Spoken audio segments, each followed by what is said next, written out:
سرخ دوپٹہ عائشہ کے سر پہ ڈالا گیا تھا۔ اس کا شرمایا شرمایا روپ اس کی خوبصورتی کو اور بھی دلکش بنا رہا تھا۔ پوری حویلی کو کسی دلہن کی طرح سے سجایا گیا تھا۔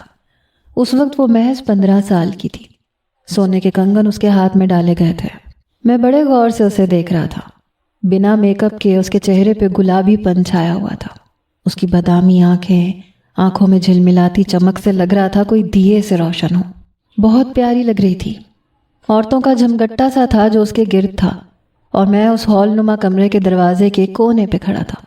اپنی شہادت کی انگلی کے ناخن سے دروازے کے روغن کو کھرچ رہا تھا۔ دل بڑی زور سے دھک دھک کر رہا تھا۔ یہ کیا ہو رہا تھا؟ حویلی دلہن کی طرح کیوں سجی تھی؟ شاید اس وقت میری عمر 9 سال تھی، اس لیے سمجھ نہیں آ رہا تھا۔ پھر میں زیادہ عقل مند اور ذہین بھی نہیں تھا۔ سب خواتین کے بیچ میں عائشہ کھڑی ہوئی تھی۔ کوئی پھولوں کے ہار پہنا رہا تھا تو کوئی گلاب کے کلیوں کے گجرے اس کے ہاتھوں میں پہنا رہا تھا۔ تبھی اس کی نظر مجھ پہ پڑی۔ وہ مسکرائی، وہیں سے مجھے پکارا، عمر، ارے اتنی دور کیوں کھڑے ہو؟ ادھر آؤ نا میرے پاس۔ میں چھوٹے چھوٹے قدم اٹھاتا ہوا اس تک پہنچا۔ اس نے مجھے اپنے ساتھ اسی تخت پہ بٹھا لیا جہاں وہ بیٹھی تھی۔ سب خواتین شاید اپنی رسمیں ادا کر چکی تھیں، اس لیے اب اپنی اپنی جگہوں پہ بیٹھ کر باتوں میں مصروف تھیں۔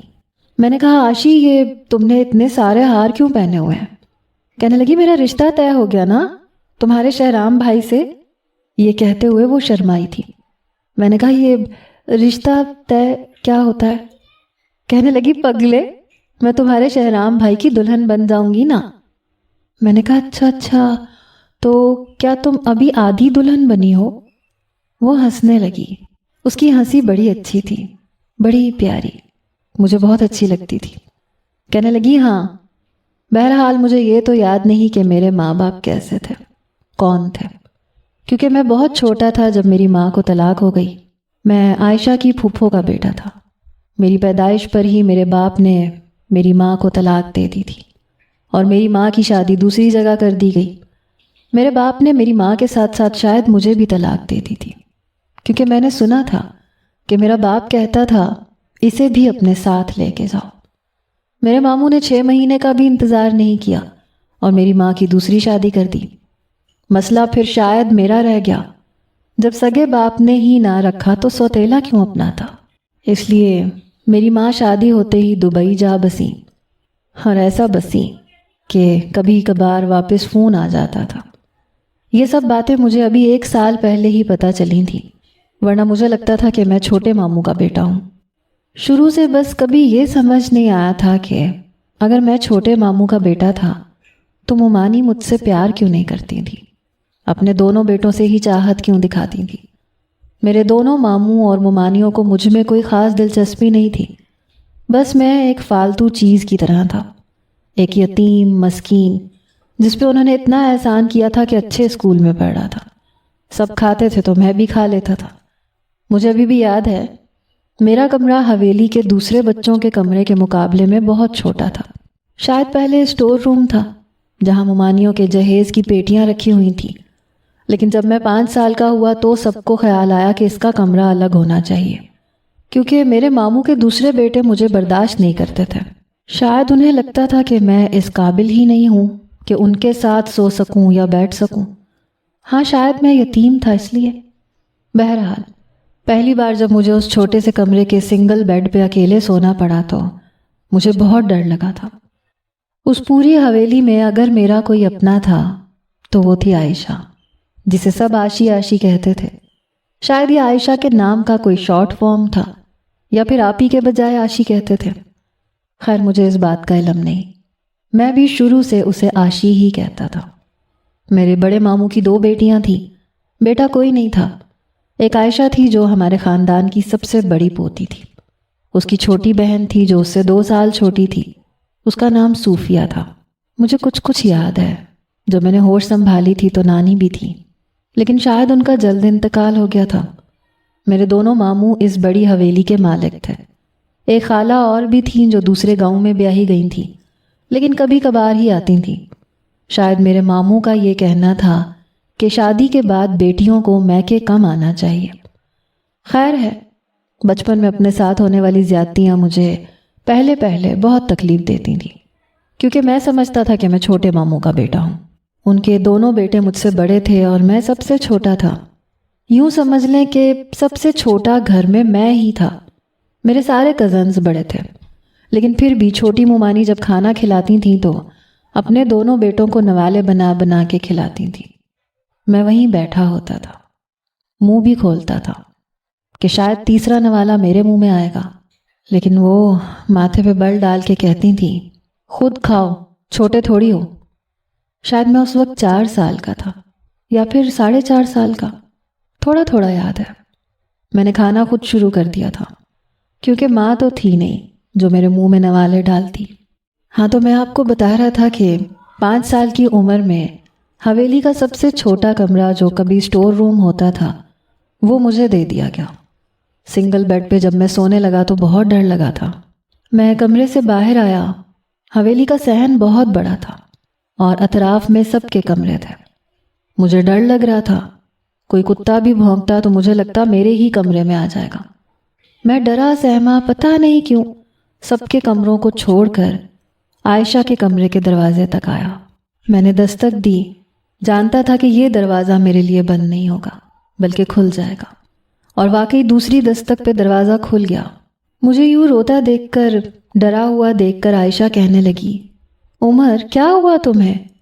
میں اس کے ساتھ لپٹ گیا، رونے لگا۔ وہ پریشان ہوئی، کہنے لگی، کیوں رو رہے ہو، کیا ہوا ہے؟ وہ گھٹنوں کے بل بیٹھ گئی، مجھے اپنے ساتھ لگا لیا۔ میں نے کہا، ڈر لگ رہا ہے، بہت ڈر لگ رہا ہے۔ کہنے لگی، اچھا چلو میرے کمرے میں سو جاؤ۔ اس نے مجھے اپنے ساتھ اپنے بیڈ پہ لٹا لیا۔ میں سو بھی گیا کیونکہ اس نے ہاتھ پکڑ رکھا تھا۔ عجیب بات تھی، جب وہ میرے پاس ہوتی تھی تو ڈر نہیں لگتا تھا، لیکن صبح ہی صبح اس نے مجھے جگا دیا۔ کہنے لگی، اگر چچا کو پتہ چلا یا ابا کو پتہ چلا کہ تم میرے کمرے میں سوئے ہو تو بہت ڈانٹیں گے، جاؤ جا کر اسی اسٹور روم میں لیٹ جاؤ، اب تو دن چڑھ آیا ہے، تمہیں ڈر نہیں لگے گا۔ میں چپ چاپ اسی خاموشی سے اسی اسٹور روم میں جا کر لیٹ گیا۔ دن چڑھ آیا تھا، اس لیے مجھے واقعی ڈر نہیں لگا۔ میں رات کو ایسے ہی کرتا تھا، سب کے سو جانے کے بعد عائشہ کے کمرے کا دروازہ کھولتا اور اندر چلا جاتا۔ وہ سو رہی ہوتی تھی اور میرے لیے دروازہ کھلا چھوڑتی تھی، لاک نہیں کرتی تھی۔ میں بیڈ پہ بڑے آرام سے اس کا بازو سیدھا کرتا اور لیٹ کے سو جاتا۔ ایک بار کھانا کھاتے ہوئے میں نے کہا کہ امی، کھانا مجھے اپنے ہاتھ سے کھلائیں، میں آپ کے ہاتھ سے کھاؤں گا۔ میں چھوٹی مومانی کو امی کہتا تھا کیونکہ مجھے یہ لگتا تھا کہ میں ان کا بیٹا ہوں۔ کہنے لگی، ہٹو پیچھے، کیا تم ہر وقت تنگ کرتے رہتے ہو؟ میں نے کہا، کیوں، جب آپ اتنے بڑے یاسر بھائی اور فرحان بھائی کو کھانا کھلا سکتی ہیں تو میں تو چھوٹا ہوں، مجھے امی آپ کے ہاتھ سے کھانا ہے۔ کہنے لگی، تھپڑ لگاؤں گی تمہارے، پتہ نہیں خود تو اپنا گھر بسا کے بیٹھ گئی اور یہ مصیبت ہمارے گلے ڈال گئی۔ نہ باپ نے پوچھا نہ ماں کو پرواہ ہے، ہم رہ گئے ہیں ان کی اولادیں پالنے کے لیے۔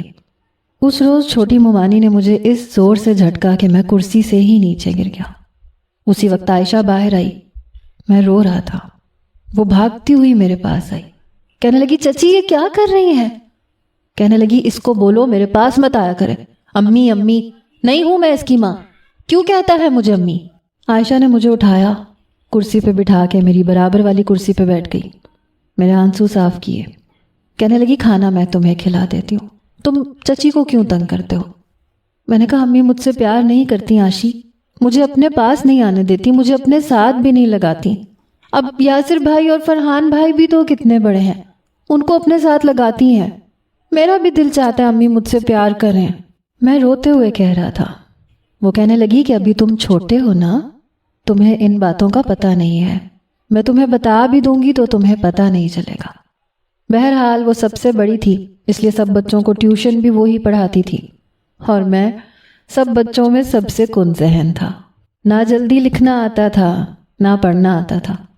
یوں سمجھیں کہ میرا ہاتھ پکڑ کر مجھے لفظ لکھنا عائشہ نے سکھایا تھا۔ کبھی مجھے ڈانٹا نہیں تھا، کبھی مارا نہیں تھا۔ میں ایک سوال 10 بار کرتا تھا اور وہ 10 بار جواب دیتی تھی، اور میں 10 بار بھول جاتا تھا، اور پھر جب 11ویں بار اپنا سر کھجاتے ہوئے کہتا تھا، آشی میں بھول گیا، تو وہ مجھے غصے سے دیکھتی تھی، لیکن ڈانٹتی پھر بھی نہیں تھی۔ پھر پیار سے سمجھانے لگتی تھی۔ یوں ہی وقت گزرنے لگا۔ وہ 15 سال کی ہوئی تو میں حیران تھا جب اس کی خالہ نے ہماری حویلی آنا تھا اور حویلی کو دلہن کی طرح سجایا گیا۔ مجھے یہ سمجھ ہی نہیں آ رہی تھی کہ آج حویلی کو اتنا سجایا کیوں جا رہا ہے۔ پھر پتہ چلا کہ عائشہ کا رشتہ اس کے خالہ زاد شہرام سے طے ہو گیا ہے۔